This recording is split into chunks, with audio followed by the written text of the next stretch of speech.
Okay, I have with me today a very precious gentleman, and I'm going to let him introduce himself to you. He is a veteran, and he has some needs. He is on the street currently, I've heard his story, and you'll hear that I'll fill this in, not in the video separate. I'm going to let him tell you what he wants to tell you, and then I'll put in what I have gathered from him separately.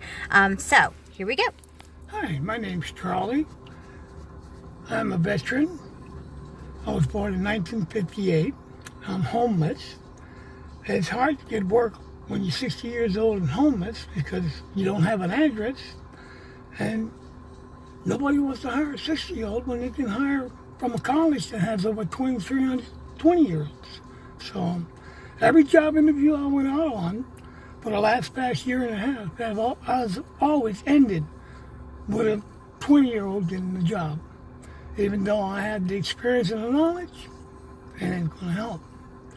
So my biggest need right now is finding me to work, which not gonna happen.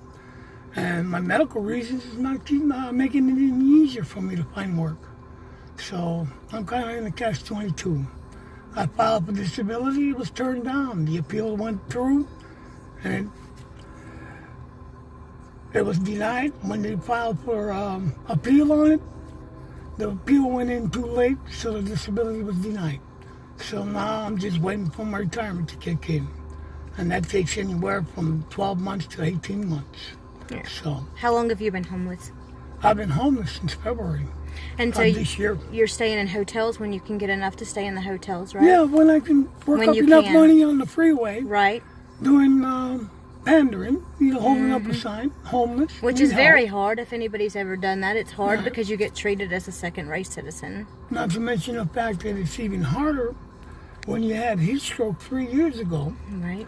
And now I can't handle the heat, so by 12 noon, it's too hot for me to be on the freeway or anywhere else on the street. And basically, if I do get a room after 12 o'clock, I'm basically in the room trying to relax, unwind, and cool off, and end up going to sleep till the following morning because I'm all burned out. And that's just the way it's going. So mostly you sleep on the street, wherever you can find what we'd call a safest place to lay out of the weather. The safest place to be, I find, is underneath businesses or inside dumpster areas of businesses. Any place that can be closed off and nobody can see you. Because if they see you, they're going to come and mess with you. If they don't see you, they'll leave you alone. And how hard is this to do when you require special shoes and stuff, right? Yeah. Which is paid for as a veteran, right? Right. But you can't stand on your feet very long, so that has also contributed to you not being able to get a job because people don't deal with all that and they want you to have a vehicle, and people don't understand when you're homeless too. You have to, for a job, you have to have clothes to wear, you have to be able to be assured that you get a shower, and you have to have a vehicle and IDs and all these things, and so that has contributed to that as well. Not finding work. Right. And I don't blame them. I mean, if you're going to hire somebody, you want to know where he lives, so if something happens, you know where you can get your hand on him. Right. And I understand that, they also want their personnel to be clean and smell pretty, but when you're living on the street, you do the best you can to stay as clean as you can. So. And you're dealing with a broken finger right now, huh? Bless your heart. Yeah, well, this is what happens when you don't have enough balance. And my balance has been gone for a long time now, so just getting burned out of the heat, you start dragging your feet, and your feet start dragging. You don't do it on purpose, it's just the way your body is. And then carrying a backpack or carrying a bag on you doesn't help. So, I got a lot of stuff in storage that I'm paying for. I'm also paying for the motel room. I'm also paying for food. I'm also paying for needs that I have to take care of. And so you have to split your whatever you can get up there, there. And it's just not enough to do all the things to get you a permanent housing or anything. No. When you do permanent housing, they want a steady income that's a reliable income, that's a taxable income, And the income I'm making right now, they don't consider income. They consider that as they're about consider it as bad as doing drug money. Yeah. Because there's no way to tax it, there's no way to claim it. So they'll turn around and say, well, that's not good enough. But yet you've tried to do all the other avenues that you're supposed Well, to do, I've and tried. they don't allow that Yeah. either. No. So it's a catch-22, like you say. It's just Yeah. It's like, a fall what do you between do? the cracks. And, Yeah. you know, people may think the cracks are very, very small, but they're actually very, very big. Yes. And there's more people out there that, I mean, There's they're, at least in Russellville alone, as far as I know, being on the street, there's at least 50 that I know of that are on the street.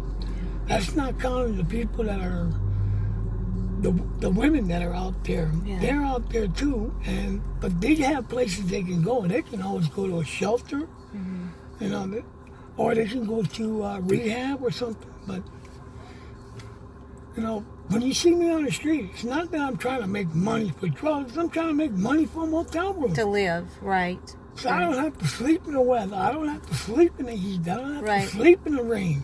Right. You try sleeping in the rain a few times and see how far that goes for you. Yeah. Okay, so the goal is to try to get you help and to get you back on your feet and to get you back into housing and establishment. So Yeah. that is going to be our goal. Right. And if possible, get on the Social Security officer's case and tell them quit dragging their feet because they changed the law. They don't have to pay you that gold check that you used to get when you filed for your disability or for your retirement. You could file it and it'll start from the date you filed to the date it's accepted. You get all that back pay. Well, they changed the law on that. Now they only go back 6 months. So if you filed in January of this year, but you don't get accepted to July next year, all I have to pay is from June to January of next year. They don't have to pay you anything for this year. And it has to do with they go with, what was the 3 months with the work that they required that you were telling me Yeah, about? if you filed for disability, or you filed for disability, you have to have worked within the last 3 months, or you have to have worked 3 months within the last 2 years. My 2 year ended last December, so, and then the paperwork didn't go in until after, so I lost out on that. Yep. So if I want to file for disability again, I have to go back to work for 3 months, which ain't going to happen because I won't be able to last. Because they won't hire you. The last 2 jobs I worked at, I couldn't handle the heat in one, and the other one, I just couldn't handle standing there all day long. And that has to do with your diabetes, right? Right. So you want to explain a bit with this, like is it a nerve? It's neuropathy is what it's called. And what it is it starts from your feet and it works its way up, and from your hands and works its way back. All the nerve endings in your body, from your feet and your hands to your body, die because of neuropathy. And if your sugar is unstable or if it's very high, it makes it go faster. Right now, the nerves in my feet are gone all the way up to my knees, and the nerves in my hand are gone up to my forearm. And basically what it is, it's chronic pain, constant pain. The nerves are dying, so the body doesn't know how to read those pain signals. Because it doesn't know how to read the pain signals, all you have is pain. Okay, so, and what about your family? Do you not have any family? Because that's The another closest question they family would I ask. have is in El Paso, Texas, my sister.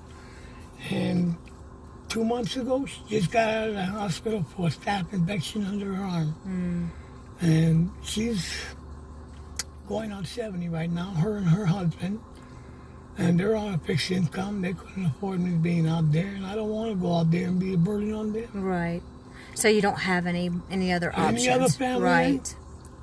My still living brothers, one's in Hawaii in halfway house. He's not completely there. He's he's mentally retarded and slow. Right. When he was born, the situation during his birth caused him to have lack of oxygen, and it kind of hurt his head and hurt his mind.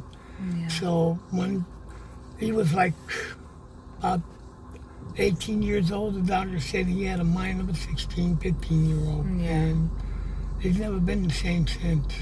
Now he's got Alzheimer's. It just makes it worse. And my other brother is retired from Pearl Harbor. Him and his wife are trying to settle in on a new home because they moved out of one island and into the other island because he can't handle the stress of being in the main island anymore. It's just too bad what they did to the island. Okay, so we're going to stop there.